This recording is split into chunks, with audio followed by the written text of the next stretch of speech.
Got my OD, game ain't the same, I miss the old streets, man, I miss the old streets. These niggas lame, they gotta show me. They know my name, but they don't know me. Got all this pain, somebody hold me, yeah. So now I ball like Kobe, yeah. These niggas be so phony, yeah. They wanna be my homie, yeah. But I've been grinding by my own. Yo, what up, bro? My bro, what's up, good, man? What's going down? What's going down? Not too much. Just at this studio right now outside. Okay. You at a studio right now? Yeah, I'm with RC. Oh, okay. Oh, yeah. Yeah. What's up, man? What's up? Oh, you're in Louisville right now. Yes, I'm in the city. I am in the Ville. Okay, cool. Let me get over here. I'll set this up right here. Yeah. How's everything? Everything's good, man. Just hungry. Yes. Yes. Oh yeah, because you're 3 hours behind. Yeah. Yeah. No, we just broke fast, so I'm good. Okay. Now. Okay, cool. Are y'all recording over there? Yeah, 2K's in the other. Oh, so all of y'all are in Louisville right now. Yeah. Well, so pretty much just for the week, really. I'm in the city for a little bit now. I might be shifting back here and get some things rolling out here, but they're still in Atlanta. Okay, gotcha. So yeah. Cool, man. Well, I guess for everyone that's tuning in, just to give a quick background on Shayan here. He's Sheesh, goes by Sheesh. Yeah. And one of my friends I've known for a long time, like since we were little kids. Young. And he is the creative director and A&R for 2KBaby. Yes, sir. So welcome to the show, Sheesh. All right, thank you, Mr. Wasay. So just give like a quick background on like how you first got into music, like what made you decide to get into music and like music. You since we grew up, so you already know I've been freestyling since I was. As soon as I heard a beat, I've been freestyling. Like yeah. So I've always been really passionate about music. And just in our culture, music and food, that's like the main thing. Like, that's what we do. We don't drink. We don't do any of that. We just listen to music and we eat. So music's always been important to me. And so it wasn't until maybe 5 years ago when I linked up with Danny in college that's when we started doing things a little bit more, I guess, professionally or taking it seriously. Mm-hmm. So it started off with just freestyling and making beats and stuff in little basement rooms and stuff. And from there, in 2018, I moved down to Atlanta with Danny. We got a house and we built a studio in the basement of our house. And that's when 2K actually came down, who was Lil Sage at the time. Yeah. And we just started working with him and just making records. And the next thing you know, when we started putting music out, we put out Old Streets, I think maybe July or August of last year. Yeah. And that song just kind of blew up. And so when that thing went up, then we got into major label. They all started hitting us up. All the A&R started coming out. And so we just, next thing you know, now we sign. Oh, let me do this. Let me put this out for 2K. But yeah, so yeah. So now I'm the creative director, working on the merch line right now for 2K, and just trying to get all the visuals and everything together. So you and Danny moved down to Atlanta at the same time, right? Yeah. Well, no. Danny actually moved down a year before me. So when he graduated from U of L, he moved down to Atlanta to be a consultant. So it wasn't even really music related, but we knew that hip hop music was that was our into the music industry. Yeah. And I mean, obviously being from Louisville's cool and all, but the music scene is really big down in Atlanta. So we knew if we go to Atlanta, the dream was LA. I mean, you doing the dream. But LA is like that price range, you know, that's I like know. way up there. So we're like, all right, well, where can we go East Coast so we're still kind of close to home? And so Yeah. Atlanta is like what we chose to like settle down in Atlanta. Cool. So how long after you moved down to Atlanta did you guys link up with 2K? Was it like pretty much around the same time, or was it Well, like? so we met 2K when we were still in Louisville. Like we met him, I think he was like 16, 17 years old. We met him back in like 2016 or so. But he came down, I'd say about 6, 7 months after we were already down there. Okay. And Where'd you meet him at? we here actually in the building I'm in right now, Coates. What? That's crazy. So I've been there too. this That's crazy. yeah, this dude John Woo, he used to do these producer corners. Yeah, I've been to one of those. Yeah. Yeah, I know, I remember. Yeah, so he used to do producer corners, and so we actually met him and Blasian and a bunch of those kids. They were 5 star at the time. So we met them here, and like, I mean, it was just one of those things, you know, you recognize the talent. You're like, all right, bro, like you gonna be doing something one day. Little do we know that, you know, like 2 years later, we're gonna be working in Atlanta like the way that we've been working. Yeah. So That's crazy. So because I remember that I remember that group 5 star, and then like I remember later on hearing about Blasian, and then shortly after that I heard about 2K through you. But like 5 star was who was that? That was Blasian and 2K. They were in a it group was together. Blasian. It was 5 kids. It was Blasian, 2K. I honestly don't even remember all of the members of it. But it was like 4 or 5 kids, and they were all from Louisville. Lil Zayo maybe, and then some kid, white boy. I don't even know them all for real. I know Yeah. Blake and I know 2K, but yeah. So they were kind of doing their little thing. They were making their noise. Blasian had that song "Changes" that was out at the time. It was going up, and so it was just one of those things. They're the young kids. We're like, y'all are some really talented kids. And Danny obviously was, you know, doing his production thing. So we knew we would link at some point, but we had just never really worked together. And Yeah. then Atlanta was when we really got to lock in and start making things. So how long after you guys all linked up, like from like what was the time span between when you guys first started locking in to when Old Streets came out, which was like one of 2K's first records? O Street, it was probably a good like 8 months to a year, something like that. Yeah. I mean, we've been working, like we've been making music and stuff, but like the first official, like I guess release was that Old Street song that like we dropped that, and that was kind of like out of nowhere too. Like Sage actually, 2K ended up, he posted a freestyle video in front of our house of him like singing Old Streets, and it just kind of went viral. Like Say Cheese picked it up, like a bunch of pages on IG picked it up. And so it was like, well, we got to give the fans what they want. So we ended up actually producing the song, recording it and everything, putting it out. I forget when, I think it was like June, July, or August, somewhere around there. The days get really like. So a video of him like singing it was what actually went viral. Yeah, it was just him. It was him in front of his car. They were playing the beat through the car stereo.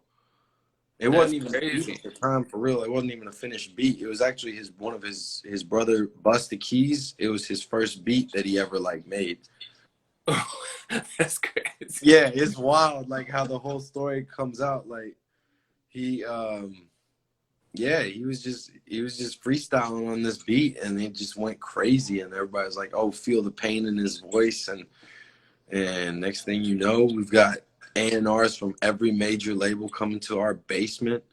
Like we had everybody from Columbia to Warner to RCA to, I mean, Sony, everybody sent somebody, and we were going to dinners to Ruth's Chris and ordering crazy food, and like we were just all like, what the hell is going on? Like it was. So what was that time frame between like whenever like Old Street started going crazy, and then like all the labels starting to like approach you and stuff like that? It was like probably like a few months or so, like because the song came out, and then like when the song came out, that's when like things really started going crazy, because we recorded a video in Louisville. So 2K came back to Louisville. He recorded a video for it, And that's when, like, I guess we got more exposure, and that video kind of just went up. That it took it to the next thing, and that's when everybody was like, oh shit, we got to get in.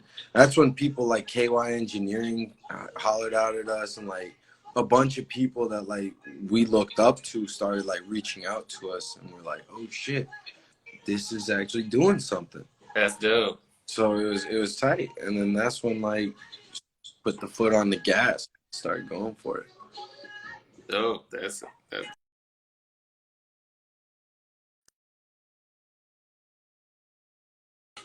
my bad. I got some kind of Amber Alert just right now. My bad. So you guys, so it was about like so when Warner approached you, that was about like 4 months later or so after Old Streets came out.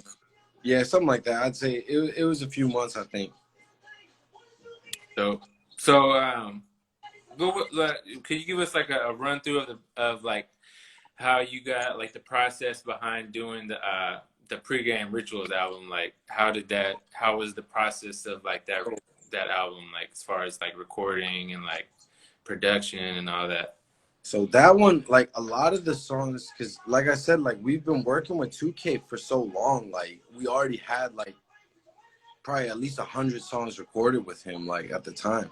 So like the original track list for Pregame Rituals is not even what came out. Like a lot of it, because then what happened is the top of this year we went out to California where we linked up again this year.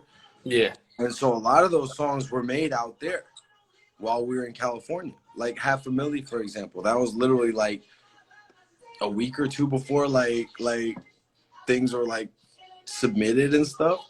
Yeah. Last minute shit. So it was just about the vibe, like whatever the music that we felt was like kind of like our favorite and like he liked. Yeah. Shout out to Danny. I see him posting the comments.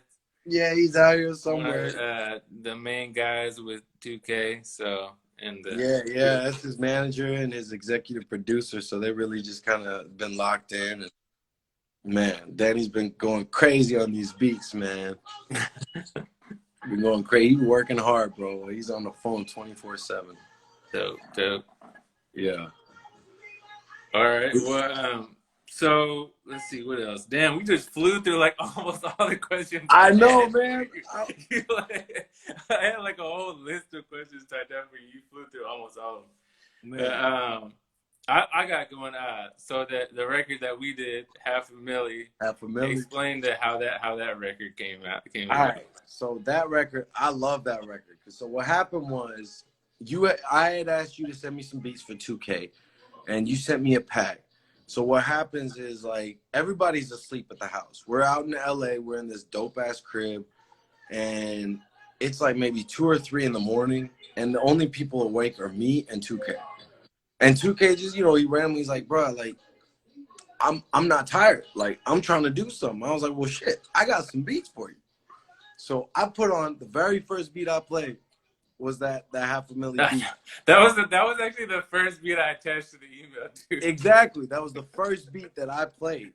And just immediately, like, he was like, hold up, run that back. And now that 2K likes a beat if he tells you to run it back. Otherwise, it's like a keep going. Nah, he said, run that back. And he started, doing some little flows. It wasn't until he did the da-da-da-da-da-da-da. When he said that part, I was like, bro, we're recording this right now. Like, engineer is asleep. I was like, I know a little bit. I can record it. Like, we at least going to get the idea down. So in the morning, they can come back. And shout out Timeline, too. I see you, boy. That's my, yeah. So anyway, we put it down at like 3, 4 in the morning, and it was hard as fuck. Like, I was just like, this is it. This is nice. And that's why I sent you a little snippet of it too. I was like, bro, this song is gonna go up. And then the next morning, everybody's listening to it. The A&Rs from Warner came through and they're listening to it. They're like, this needs to be on the project. Like, and then it was just fate, bro. I don't know what happened, but that song, like 3 in the morning, just randomly, like, it came together the way it did. And then the night after that, we 2K had a session with YFN Lucci, So they were in there, they were vibing out on some shit, you know. And then when the session was kind of getting like a little bit chill, that's when just randomly we're like, well, let's see if you can vibe with anything that we've been working on. So we played that $500,000. Immediately Lucci was like, bruh, I gotta be on that song. He's like, I gotta hop on that.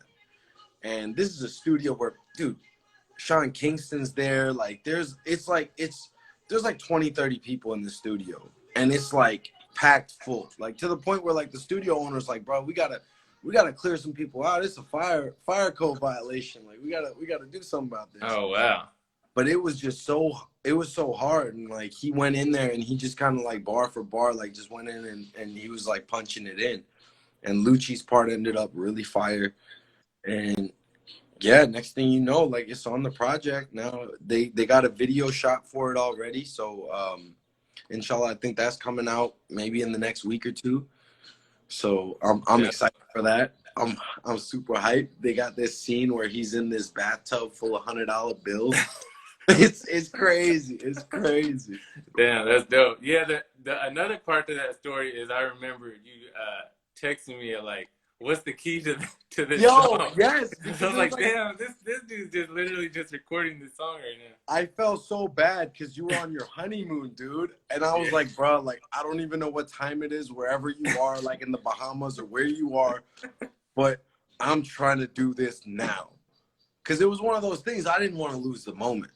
You know, like the song, like he had something for it, and I felt the vibe, the energy. So I was like, bro, like we gotta lock this in right now. So yeah, so I hit you. I was like, bro, what's the key? Because you made the beat. So I was like, I could hit up Danny, but Danny's asleep. Everybody's asleep. It's like 3, 4 in the morning. So I hit you. I was like, bro, do you know what key it is by any chance? He sent it back. I was like, all right, perfect. Bop, bop, bop. Now I got the auto-tune set. Now we good. So we recorded that shit in. I think we only laid down like the hook and maybe a little bit of the verse. The next morning, they really went in and finished it. Okay. That's when Alan went in and like he's the engineer. He actually like put his sauce on it. Because obviously I just got a template. I was just plug and play. Yeah. So most of the album though was Pregame was recorded in Atlanta, or was some of it was recorded? So not most of it. I want to say like a lot of it was like recorded while we were in LA too. Like it was just kind of the track list. Let's see. Old Streets, obviously that was recorded in Atlanta. The remix with Dirk, that ended up happening while we were in LA.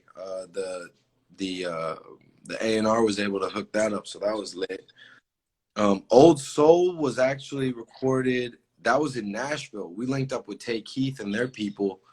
And Ivy Beats, who shout out Ivy Beats, he's fired too.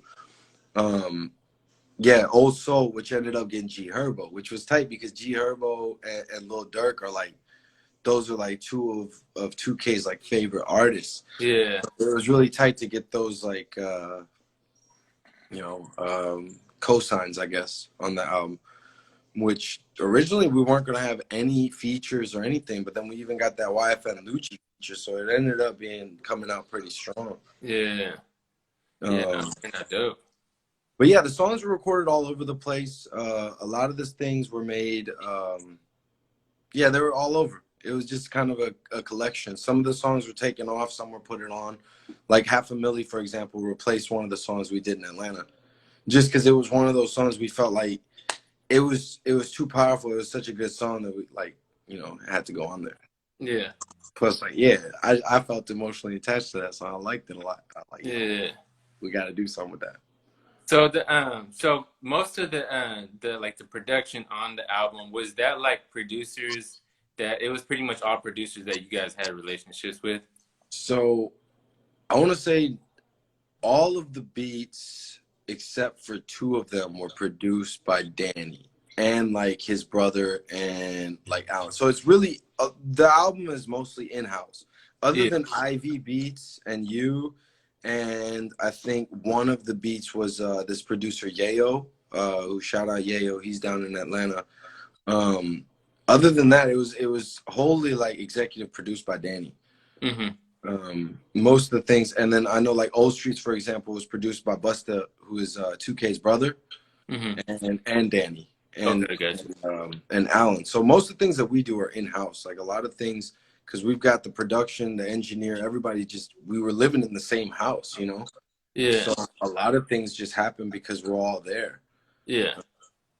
But yeah, I mean, it's not like we don't like other beats. Like we've got some songs with Take Keith. We got some songs with 30 Rock came out while we were out in LA. Young Land. We've had a lot of big producers come through and we have their beats like Charlie Handsome. Shout out Charlie Handsome. He's the GOAT.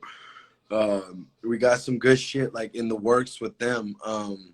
But either they weren't finished or we just didn't feel like it was good for the pregame ritual. Because like next project we got coming out first quarter, like that's gonna be like we're gonna take it up a level.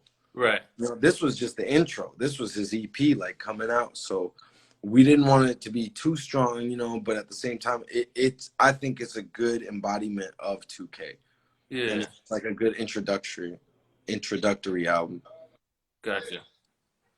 Yeah. So right now you guys are focused on the next album, which is first quarter. We are always working right now. I mean, really, like I think the way 2K works is he just makes songs. He's just trying to like just keep making songs, and then the curation of those projects just kind of comes like naturally. Like honestly, I don't think I could have told you 6 months ago what songs would have been on Pregame Rituals, because the list that we had made 6 months ago is not the list that came out. Oh, really? Wow. Yeah, so I mean, like, yeah, half the songs are about the same. Like, we knew Old Streets was gonna be on there just because that's the fans picked that. Dreaming, for example, like Dreaming was dope because we did that harp version, and that came about because we had the song Dreaming, but then we wanted to do something different because you know Sage is really about his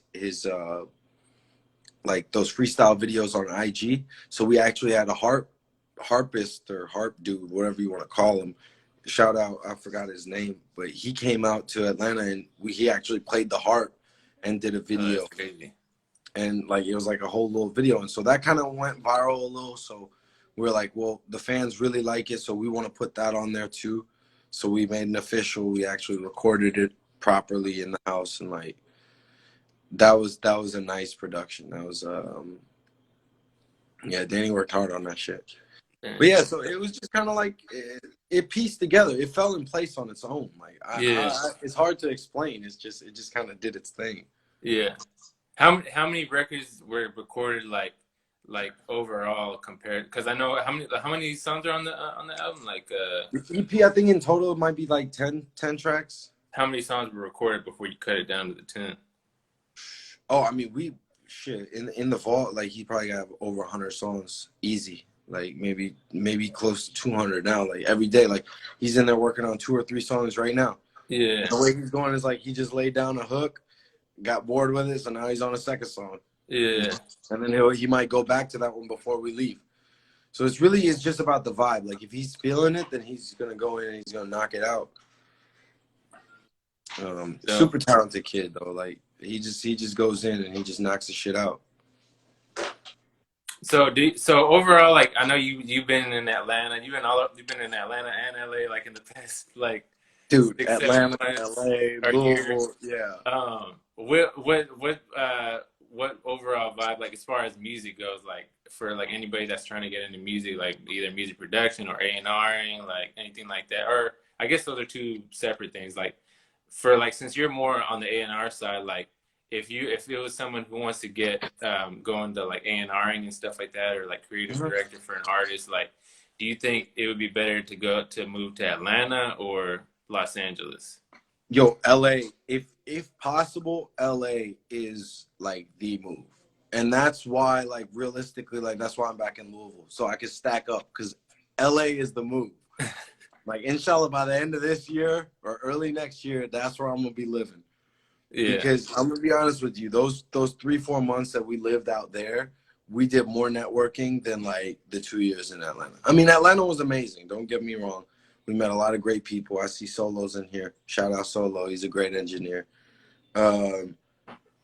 Yeah, so it's just like it depends on what you're going for. I mean, for me, my aesthetic and like the way that I like to move, like LA was the vibe. The sun just hits different out there. Yeah. Atlanta's really dope. Like for the production scene, like like we're good with Sunny Digital. Shout out Sunny. He's a homie. We go to his studio a lot in Atlanta. KY Engineering's down there. So there's a lot of people down there that like we do really fuck with. But I think LA's the vibe, dude. The sun just hits different out there. Yeah. It's, So what do you look for in an artist when you're like looking to develop an artist? Because I know just in the time that you were here, you already had like a couple artists that you were like working with, messing around. Yeah, like Timeline, who I don't know if he's still in here or not. Really, it's about your dedication to your art. You know what I mean? Like you gotta really be willing to put in the work, because it's beyond just recording songs. You know, I think you gotta really focus on the whole thing. You have a brand, so you have to really be able to push your brand and to be able to like build a fan base, and like you have to really like listen to your fans. Like I think that's why 2K is so successful, is because he caters his music to his fans. Like he puts out a video on his IG, and if the fans like are really, really fucking with it, then next thing you know, the song is out. Like all these remixes he's doing lately, it's really because the fans have been asking for them. Yeah. And so I think that that's one way that like an artist can really like hone in on what they're doing, is just by listening to your audience. Like if the audience wants more of XYZ, give it to them, you know? But if they're asking for freestyles and you're giving them album songs, then like, you know what I mean? They're not gonna vibe like that. You know, you gotta give them what they want. Yeah. And then it's the work ethic. You gotta be willing to like sacrifice. Like, you know, you can't be out partying. You gotta be in the studio working. And I think that's the big difference about our team, is like we don't party. Like we do not club. Like we might go to the club if it's like work related, but like none of us are like, we're not partiers. And I mean, we trying to get it. We trying to work, grind. Like, yeah. So if you're not on that level, if you're not trying to like take this as a business, I mean, it's like, yeah, I fuck with a lot of people who make music, but if you're not taking it seriously, there's nothing we can do for you. Yeah. You know, like that, what's that saying? We can lead a horse to water, but you can't make him drink. Yeah. Same with this. Like you could take a dude to the studio or whatever, but if he's not trying to record, like you're not gonna come out with a hit. Yeah. They gotta want it. Right. So do you or do you have any other artists that you're working with right now that you are kind of like helping with as far as like managing or A&Ring or anything like that? Right now, Timeline, Ander, he's out in LA. He's very talented, man. This dude's he gives me like a Post Malone kind of vibe. So he's just now, you know, starting to release music, and he's still working on his branding and his imaging and everything, which is great. Like, he's just a super talented kid. This girl, Lulu's got her first project is dropping tomorrow or tonight at midnight, Eastern time. She's got a project dropping. She's super, super talented. We met her out in LA as well. But really, we just been focused on Sage, on 2K. Yeah. Blasian is another great kid. We made a couple hot tracks with him the other day. We keep it mostly, I mean, it's whoever's got the talent and whoever's willing to work, really. We're open to whatever. Yeah. Yeah. A lot of it right now, like, it's also, we got to get our major placements up too. So it's like one of those things where right now it's like the whole politic game where you just got to, you know what I mean? It's just about like who you know and like relationships. So it's just about building those relationships and strengthening them so that we can start, you know, getting more placements outside of like who we know. Yeah. So that's another big part right now, is like, it's really just making that network stronger. Yeah, because it seems like whenever you're out here in LA, you built like, just from what I witnessed, you built like a ton of connections and artists. That's what I'm saying. Like in LA, it's like, it seems like nobody cares how many followers or what you have. They don't give a shit. They just care about the quality. They care about who's working. Everybody's down to collaborate. And the thing is, a lot of people, like, I hate to say it, but out here, like in the East Coast, people are looking at your followers. Oh, how many followers does he have? Oh, is he popping? I don't give a shit, man. If you got a voice and you got rhythm and you making good music, then like I'm trying to fuck with you. I'm not trying to be like, oh, he has he only has 100 followers. Like, dude, Yeah. that's even better for me. That means nobody knows about this guy. It's better. Like, Yeah. but of course, like that stuff does make a difference when you're trying to go for like a record label deal or something. Of course, you know, that kind of stuff does come into the picture. But as far as the music's concerned, that's I think why we're succeeding is because we're focused on the music. Yeah. The music speaks for itself. Like if you have an undeniable hit, no matter how many followers you have, that can change. Yeah, that's true. You know, like if as soon as you release a hit, your followers are gonna change. Yeah.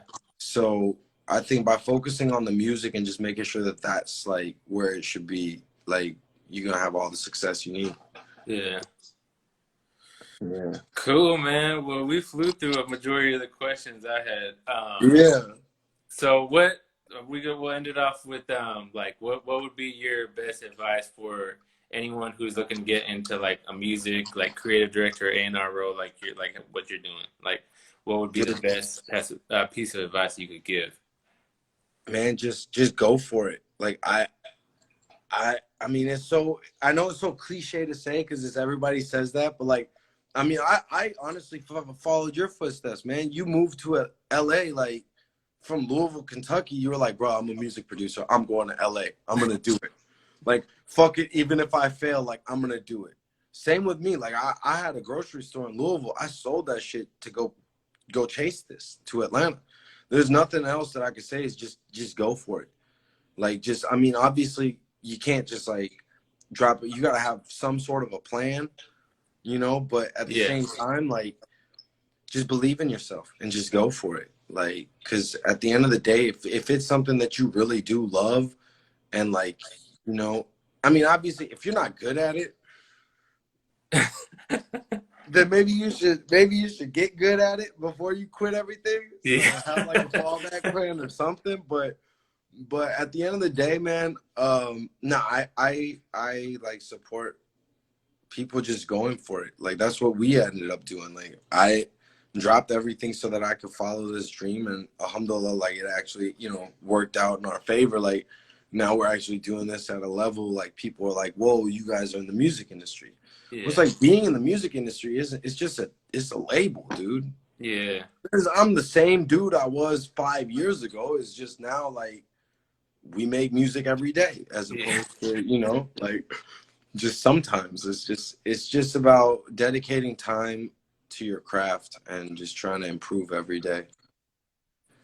Cool, man. Appreciate you coming on. No, man. Thank you, bro. This is my first podcast. interview. This is my guy. I've known him since we were little babies. Since youngins, bro. But thank you for coming on, man. And I appreciate you. I say thank you.